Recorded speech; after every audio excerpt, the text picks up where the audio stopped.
أهلا بكم مشاهدينا وحلقة جديدة من برنامج بكل اللغات. النهاردة هنطوف ونشوف ونتعرف على أكتر من دولة وهنتكلم بأكتر من لغة. يمكن تحديدا هنتكلم أكتر باللغة العربية، لكن كمان هنتعرف على عدد من الثقافات. لكن طبعا قبل ما أتكلم عنها طبعا برحب بيكم، وكمان برحب بزميلي أحمد عادل. مساء الخير يا أحمد. مساء النور يا رشا، ومساء النور على كل السادة المشاهدين اللي هيتابعوا ليلتنا النهاردة من بكل اللغات. زي ما رشا قالت، النهاردة هنطوف ونشوف أكتر من دولة في أكتر من قارة، هنحاول نتعرض ونقرب لأكتر من ثقافة. هيكون لينا جزء خاص ومحطة هامة جدا مع عمقنا الإفريقي، أهم العادات والتقاليد الموجودة في القارة الإفريقية بشكل عام، المشترك في الموروث الثقافي ما بين الدول الإفريقية بشكل عام، ولكن تحديدا هنقرب من نيجيريا. هنتكلم كمان عن طاجكستان. طاجكستان تحديدا بتوصف دائما انها واحده من اهم وابرز الدول فيما وراء النهر. كانت حصلت على استقلالها من الاتحاد السوفيتي سنه 1991، وكمان مؤخرا احتفلت بعيدها القومي تحديدا في 9 من سبتمبر الحالي، واقامت يمكن احتفاليه مميزه جدا هنشاهد اجزاء منها خلال الحلقه، احتفاء واحتفالا باستقلالها عن دول الاتحاد السوفيتي. هنخرج دلوقتي مشاهدينا لفاصل نشوف بعض المقاطع اللي جات لنا خصيصا من طاجكستان، وهنتعرف في المقاطع دي على قد ايه طاجكستان حلوه وفيها تنوع بيئي وتنوع كمان طبيعي.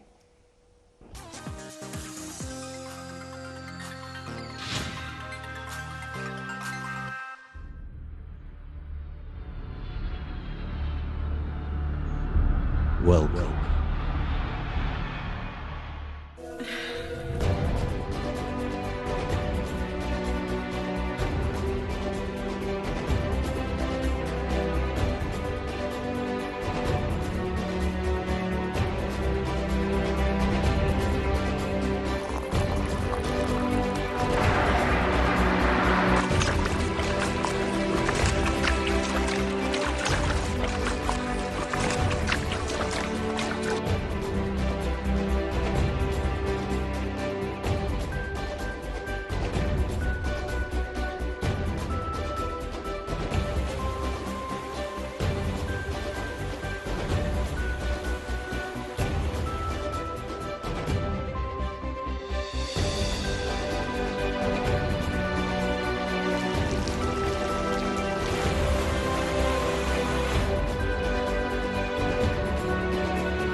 تابعنا معاكم مشاهدينا في الفيديو القصير ده، يعني شفنا قد ايه طاجكستان جميله وقد ايه كمان الطبيعه اللي موجوده فيها بكر. بتوصف دائما بأنها واحدة من الدول أو الهيدن جيمز، يعني الجوهرة مخفية في منطقة ما وراء النهر، وبتوصف دائما بأنها واحدة من أجمل البلدان اللي موجودة اللي انفصلت عن الاتحاد السوفيتي. مظبوط يا رشا، زي ما انت بتقولي كده، وشفنا الكلام دوت مع بعض في الفيديو، قد ايه الطبيعه في طاجيكستان جميله. طاجيكستان بالرغم من ان هي من حيث المساحه هي الاصغر مقارنه بدول الجوار او دول وسط اسيا، ولكن يمكن تعد هي الاجمل من حيث الطبيعه، ومن حيث بقى كمان العادات والتقاليد والموروث الثقافي. في يعني جزء خاص كده او حاله خاصه بطاجيكستان لما بتيجي نتكلم فيما يتعلق بقى بالملبس والمأكل والشكل العام. في الملمح البسيط اللي شفناه في الفيديو يمكن من الملابس وشكل ملابس تحديدا النساء، شفنا قد ايه الالوان يعني موجوده فيها زخم من الالوان، الموف القوي مع الاحمر. يمكن هم كمان متاثرين في الشكل الحرف التقليديه وشكل التطريز الثقافه الايرانيه القديمه الفارسيه. حتى كمان طاجيكستان بيعيش فيها مجموعه من الاعراق، السائد هناك هو العرق الفارسي. دي حقيقة. ويمكن بقى كمان لحد النهاردة لو هنتكلم عن الزي التقليدي تحديدا في طاجيكستان، في تمسك بالزي التقليدي لحد النهاردة، وإحساس بالفخر والزهو موجود عند كل الشعب الطاجيكي، خاصة في المناسبات الرسمية، وأكثر فيما يتعلق في الجزئية اللي لها علاقة بالنساء. في مناطق كتير من طاجيكستان لحد النهاردة بالفعل، مثلا في الأعراس والأفراح اللي بتتم، المرأة أو السيدة أو البنت لازم بيتم تجهيزها بالفستان التقليدي أو الزي التقليدي، طبعا مع اختلاف إن زمان مثلا كل الألوان الذهب اللي احنا شايفينها دي كانت بالفعل كانت بتبقى ذهب حقيقي وجواهر. كمان في الأعياد الوطنية الخاصة بيهم بيحرصوا على أن هم يلبسوا الملابس التقليدية الزي التقليدي لطاجيكستان، وتحديدا الفتيات بالفعل بتكون الملابس شكلها جميل قوي. ويمكن كل منطقة أو كل محافظة أو كل مقاطعة في داخل طاجيكستان ليها ألوانها الخاصة وليها شكل الزي. هو صحيح شكل الزي قريب جدا من بعضه، لكن بمجرد ما تشوف زي معين أو ألوان معينة بتعرف أنها بتنتمي للمنطقة الشمالية أو المنطقة الجنوبية. هنخرج دلوقتي مشاهدينا نشوف جزء من احتفال سفارة طاجيكستان بالقاهرة بعيدها القومي، ونرجع لكم تاني. خليكم معنا.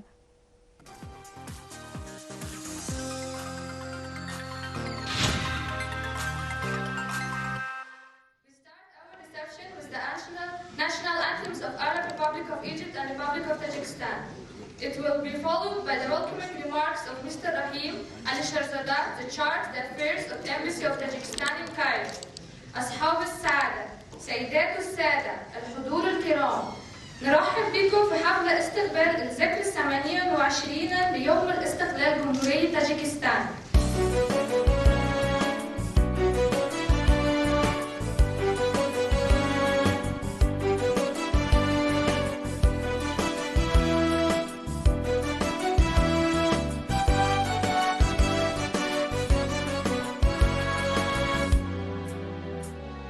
کیستان کند سپر سینه‌ای پر از محبتش،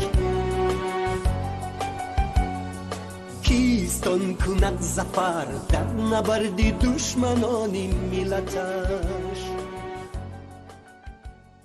إحياء لذكرى استقلال دولة طاجيكستان عن الاتحاد السوفيتي في سبتمبر من عام 1991، أقامت سفارة طاجيكستان بالقاهرة حفلا حضره عدد كبير من السفراء والدبلوماسيين.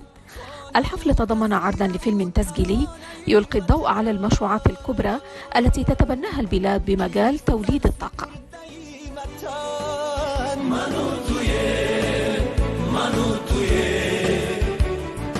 آنکه دوست دارد این چمن،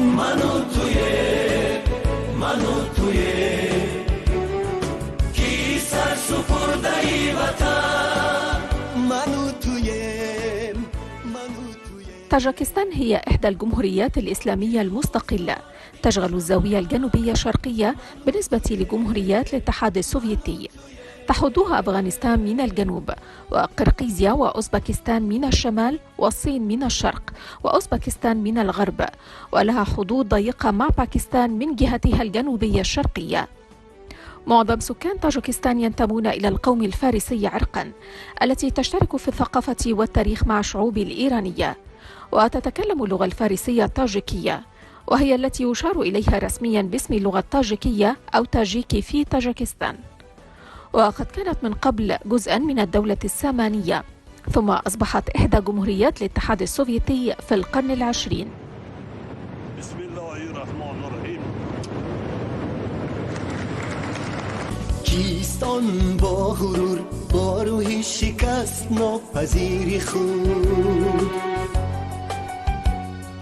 دشمنی خیانت از فدایی بر دیاری. وتعد طاجيكستان أصغر دولة من حيث المساحة من جمهوريات آسيا الوسطى. کی بازداری نامی ملت است ره سپاری راهی بر دوام ملت است آن که صادقان خدمت وطن میکند برای او به نرخ جان و تن کی سر سپرده وطن منو توی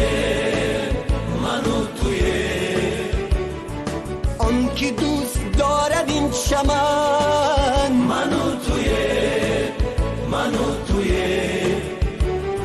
کی سر سپرده وطن منو تویم آن که دوست دارد این چمن منو تویم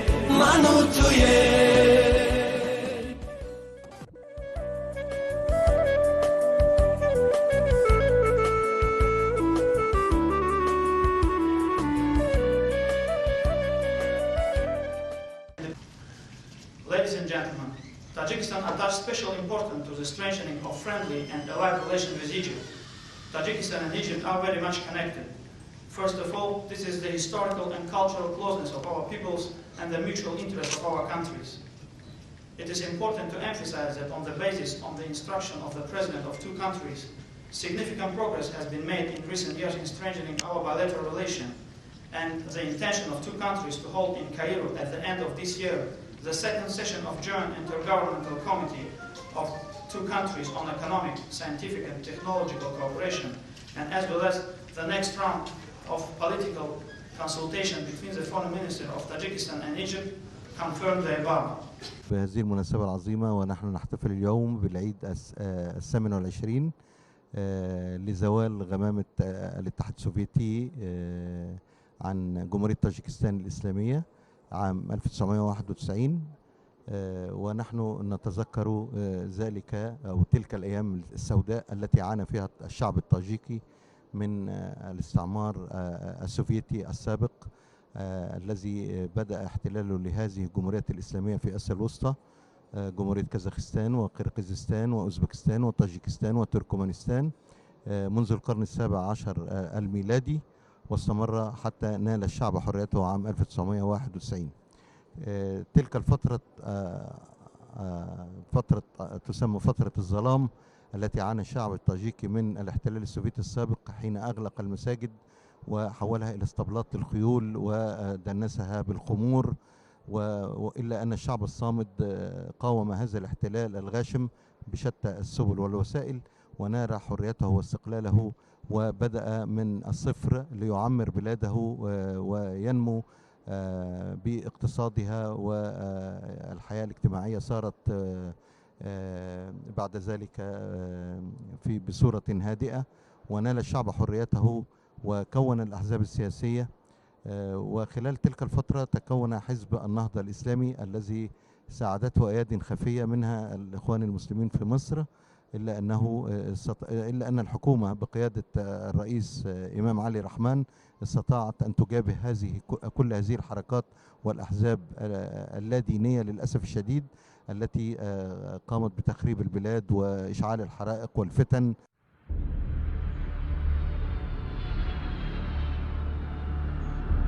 Welcome.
طاجكستان مش بس غنية بالألوان وبالثقافات المختلفة وغناء الثقافة والأكلات المختلفة، لكن كمان هي غنية جدا بالموارد المائية. طاجكستان رغم أن هي دولة حبيسة لا تطل على أي بحار أو محيطات، إلا أن هي فيها مجموعة كبيرة جدا من الأنهار، يعني بيقرب من 1000 نهر. وده بيخلى طاجكستان في الفترة الأخيرة تحاول إنها تستفيد من الموارد المائية اللي موجودة فيها دي بشكل فعلي، بدل ما هي بتهدر وبتمشي لحد دول المصب المجاورة، ولا تستفيد منها طاجكستان بشكل كبير إلا في بعض أشكال الزراعة. فحاولت إنها تستفيد من ده بإنها تصنع نهضة من خلال الطاقة الكهرومائية، وده من خلال بناء سد بيوصف بأنه هو واحد من أكبر السدود في العالم. مظبوط يا رشا، زي ما انتي قلتي كده في طاجكستان في السد اللي بيقام حاليا، واللي يعتبر ان هو السد الأعلى تكلفة في العالم بقيمة ما يقارب تقريبا من 3.9 مليار دولار، وهو سد راجون. سد راجون اللي بيقع على نهر الوكش، وهو ثالث أكبر نهر أو مجرى مائي في طاجكستان حاليا، يعني بالتزامن مع الاحتفال بالعيد الوطني لطاجكستان تم افتتاح المرحلة الثانية من الأعمال فيه. طبعا دوت في إطار التوجه لتوليد الطاقة النظيفة واستغلال المجاري المائية الكثيرة الموجودة في طاجكستان زي ما انت قلت. كتير من وكالات الأنباء العالمية تحديدا المهتمين بالجانب الاقتصادي غطوا هذا الحدث، وهو افتتاح الرئيس التاجيكي للمرحلة الثانية من هذا السد العملاق. نخرج نتابع مع بعض التقرير التالي، خليكم معنا.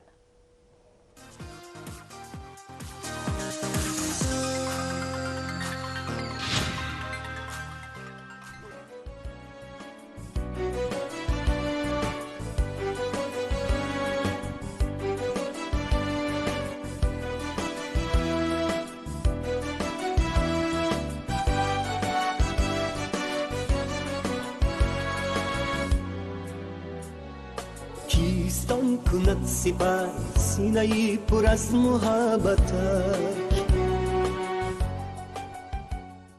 تعد واحدة من أغنى بلاد العالم بالمصادر المائية، على الرغم من كونها دولة حبيسة لا تطل على بحار أو محيطات، ولكنها تملك ما يقرب من 1000 نهر. هي دولة طاجكستان التي يتشكل فيها 65% من مياه آسيا المركزية، والتي احتفلت مؤخرا ببناء سد كهرومائي عملاق كلفته 3.9 مليار دولار، ويتوقع أن يكون الأكبر في العالم.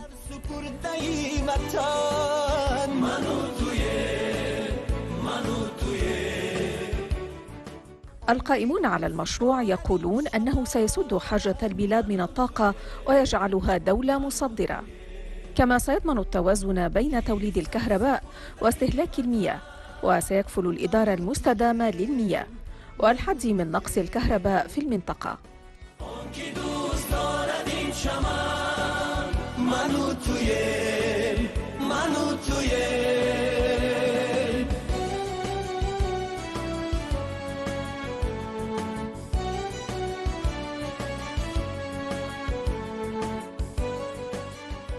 ويرتفع سد راغون بنحو 1065 متراً عن مستوى سطح البحر، وقد تم تخزين المياه بالخزان بمقدار 1058 متراً، ما يتيح تشغيل أول وحدتين من السد العملاق.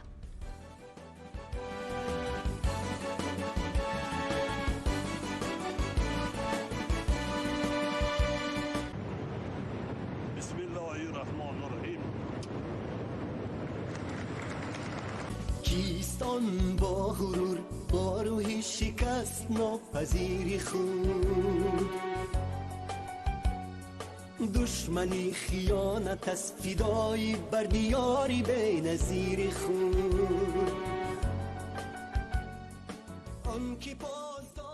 تأمل طاجكستان في تحقيق عائد اقتصادي كبير ونقلة نوعية في معدلات التنمية من خلال هذا المشروع الطموح، خاصة وأنها دولة جبلية بنسبة 92%، ولا تستفيد إلا ب9% فقط من مياه الأمطار والأنهار التي تسيل منها إلى دول المصب المجاورة.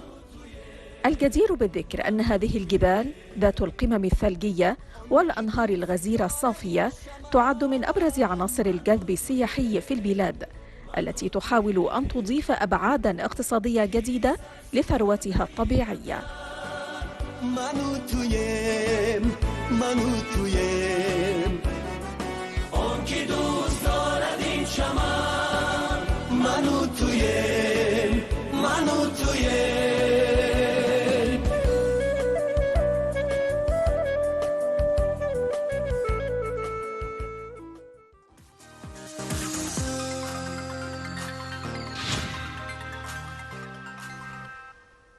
يمكن شفنا في التقرير اللي شاهدناه مع بعض دلوقتي مشاهدينا قد ايه طاجكستان بتحاول انها تجعل من مواردها المائيه والطبيعه المتاحه فيها بشكل عام مصادر جديده، مش بس يعني للمياه وري وشرب وري الزراعه، ولكن كمان مصادر للطاقه، انها تحاول انها تعمل قيم مضافه للطبيعه اللي موجوده عندها. بعض الخبراء السياحيين بيقولوا ان طاجكستان في الفتره اللي جايه هتكون من مصاف الدول الاكثر زياره، خاصه في منطقه اسيا الوسطى، والدول اللي استقلت عن الحديثه اللي استقلت عن دول الاتحاد السوفيتي بسبب الطبيعه البكر اللي هي بتقدمها للسائح. كتير من المناطق حول العالم فيها انهار جميله وفيها جبال شاهقه يمكن تسلقها، لكن المميز في طاجكستان تحديدا انها مناطق بتشعر السائح وكأنه هو اول واحد يزورها، ان هو بيستكشف الجنه من كتر ما هي بكر والطبيعة هناك جميلة. بس الملفت في الفيديو زي ما احنا شفنا قد ايه يعني العمل موجود هناك في منطقة سد راغون على نهر وخش على قدم وساق. افتتاح المرحلة الثانية من الأعمال في السد والفرحة اللي باينة على وشوش الناس في الفيديو. يمكن زي ما انت قلت يا رشا، مش بس عشان ان هو مشروع وطني وقومي كبير بالنسبة لطاجكستان، لكن كمان عشان يقدروا يوظفوا بقى الطبيعة اللي موجودة عندهم في جانب آخر بالإضافة إلى السياحة. 92% من طاجكستان هي مناطق جبلية، تقريبا 1000 نهر موجودين، مصبات أنهار كتير قوي. مياه الأنهار ومياه الأمطار في الغالب بيتم إهدارها وبيستفيد بيها الدول المحيطة أو دول الجوار. فمن هنا كانت الوقفة لتوظيف دوت في كذا اتجاه: طاقة نظيفة، توفير طاقة كهربائية في المنطقة والمناطق المجاورة. كل ده من مشروع سد راغون اللي هو أكبر سد موجود في العالم حاليا.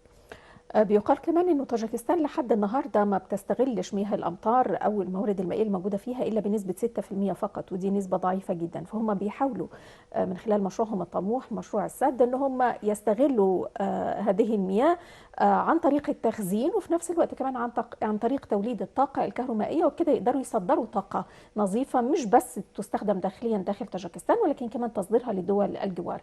المشروع بيوصف بانه هو طموح، هو ما زال في البدايه لحد النهارده. نتمنى انه بالفعل يكون له هذه العوائد يعني اللي تم الوعد بها للشعب الطاجيكي. هنخرج دلوقتي مشاهدينا نشوف جزء آخر من اللقاء أو من الاحتفالية اللي يعني شفناها بالفعل في مصر. ويمكن السفارة الطاجيكية السنة دي كان عندها يعني احتفالية مميزة جدا، كان في اهتمام خاص بهذه الاحتفالية، وخاصة مع خروج هذا السد والإعلان عنه للنور، ووسائل الإعلام بشكل عام اهتمت بالموضوع ده سواء داخل طاجكستان أو حتى في منافذ السفارات المختلفة حول العالم خارج طاجكستان. نخرج مع بعض مشاهدينا نشوف هذا المقطع ونرجع لكم تاني، خليكم معنا.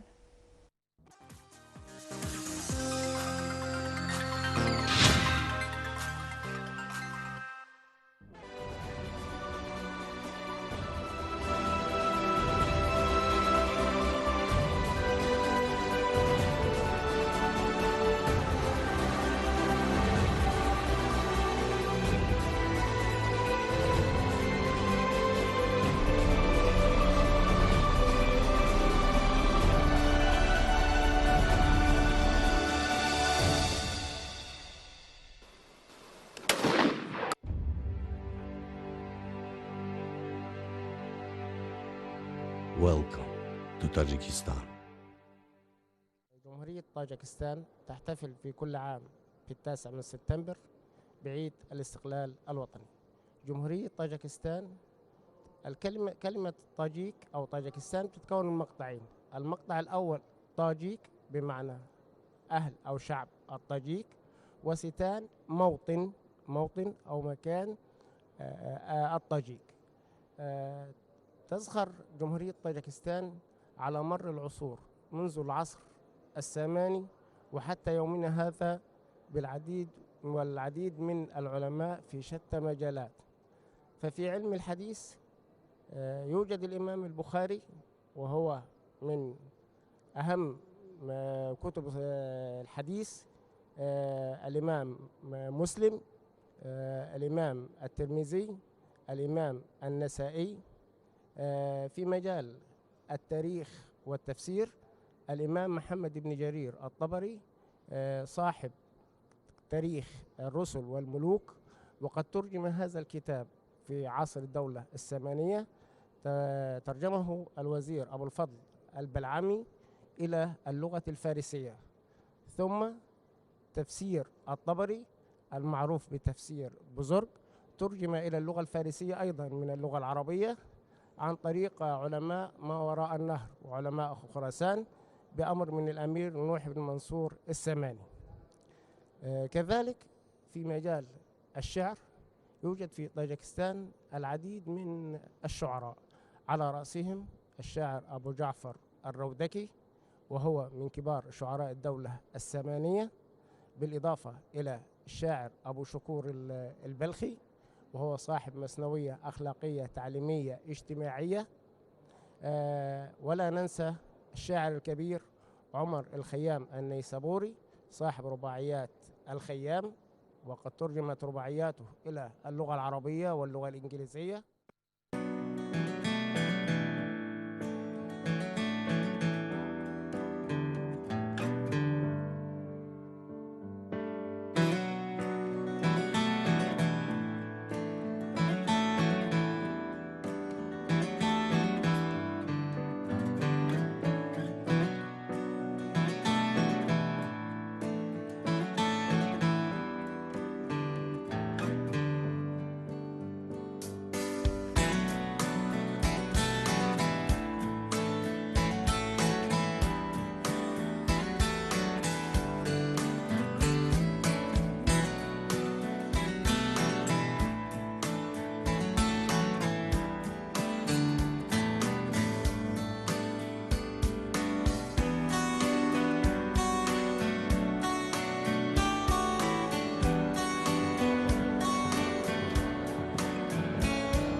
نحن من جمهورية مصر العربية نقدم أسمى آيات التهاني والتبريكات للشعب الطاجيكي العظيم الذي جابها ليس الاتحاد السوفيتي فقط، ولكنه بلاده هدمت أمام الغزو، أمام الإسكندر الأكبر المقدوني وأمام جنكيز خان وجيوشه الجرارة في العصر المغولي. ثم أصلا قام بعد ذلك الأمير تيمور لنج بهدم وتحطيم المدن الإسلامية في بخارى وسمرقند وخوقند وخجند وأشروسنا وخارزم وغيرها، ولكن بقي الشعب صامدا ونال حريته.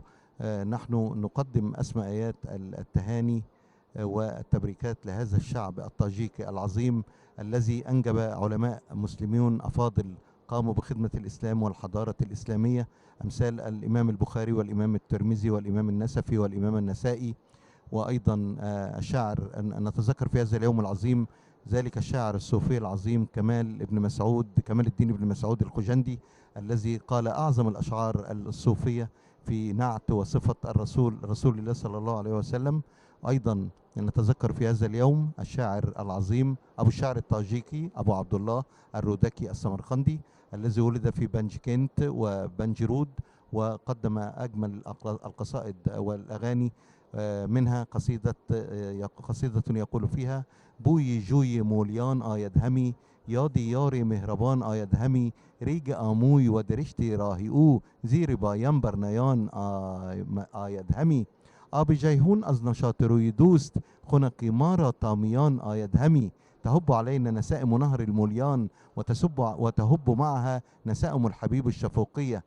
إن نهر جيحون ووعورة طريقه جاء تحت أقدامي وكأنه الحرير، فلتسعدي يا بخارى في ذلك اليوم العظيم، ويحيى الملك العظيم في ذلك اليوم.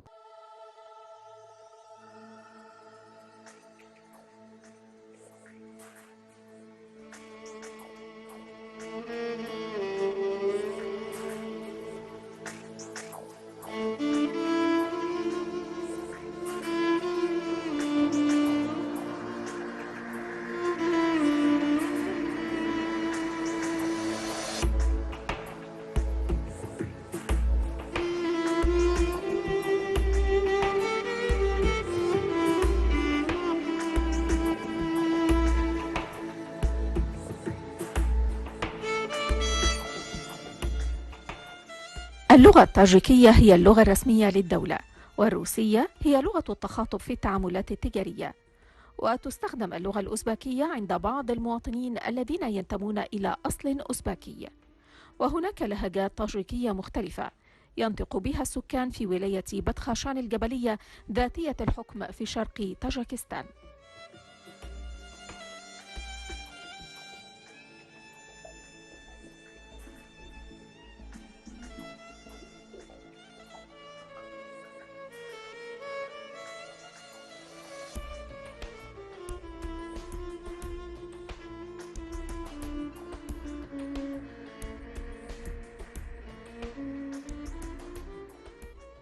عاصمة طاجيكستان هي دوشنبه، وتنقسم طاجيكستان إلى 3 ولايات رئيسية هي صغد وختلان وولاية بدخشان الجبلية ذاتية الحكم. تشغل هضبة البامير وهي أعلى هضبة في العالم أكثر من نصف مساحة طاجيكستان في أجزائها الجنوبية والجنوبية الشرقية، أما الأجزاء الشمالية فتوجد فيها جبال آلاي.